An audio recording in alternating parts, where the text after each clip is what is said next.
You will hear about the African Union. Yes, it exists. But what is the effect of the African Union?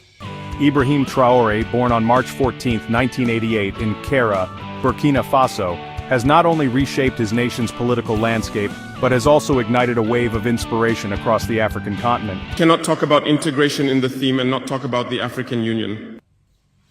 Because it is this organization that should unite us, create real integration. But we regret to see these wars that persist on the African continent, killing millions of young people. This is the story of his ascent to power, the changes he has ushered in, and the reactions from neighboring countries. Ibrahim Traore's journey began in the classrooms of the University of Ouagadougou, where he studied geology. However, his true calling lay in the military. Joining the Burkinabe army in 2009, Traore quickly rose through the ranks, participating in peacekeeping missions in Mali and engaging in counterinsurgency operations against jihadist groups in northern Burkina Faso. By 2022, disillusioned with the government's handling of the escalating security situation, Traore became a leading figure in the January coup that ousted President Paul-Henri Sandaogo Damiba.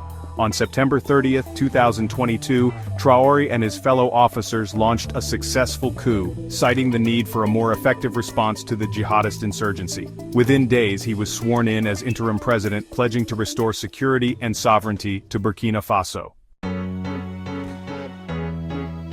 Under Traore's leadership, Burkina Faso has embarked on a path of self-reliance and national pride.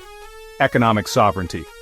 Rejecting loans from the International Monetary Fund and the World Bank, Traore's administration has focused on internal growth. The country's GDP grew from $18.8 billion to $22.1 billion, and local debts were cleared. Industrial development. The establishment of tomato processing plants and a state-of-the-art gold mine has reduced reliance on imports and added value to local resources. Cultural revival. In a move to reclaim national identity, the government banned the wearing of colonial-era legal attire, replacing them with traditional Burkinabe garments. Agricultural advancement. Distribution of modern farming equipment and improved seeds has led to significant increases in the production of staples like millet, rice, and tomatoes. Infrastructure growth. The construction of new roads and the upcoming Ouagadougou-Danson Airport, set to open in 2025, are set to enhance connectivity and commerce. A defining aspect of Traore's presidency has been his foreign policy pivot. In February 2023, he expelled French military forces and distanced Burkina Faso from its former colonial power. Instead, he sought partnerships with countries like Russia and Turkey, aiming for win-win relationships. This shift led to the reopening of the Russian embassy in Ouagadougou and the deployment of Russian troops, including the Wagner Group, to assist in combating jihadist insurgents. Despite the strides made, Traore's leadership has faced challenges. Security concerns. The massacre in Barcelona in August 2024, attributed to Islamist militants, raised questions about the government's response and transparency. Internal dissent. The government's intolerance of criticism and suppression of dissenting voices have drawn criticism from human rights organizations and religious leaders.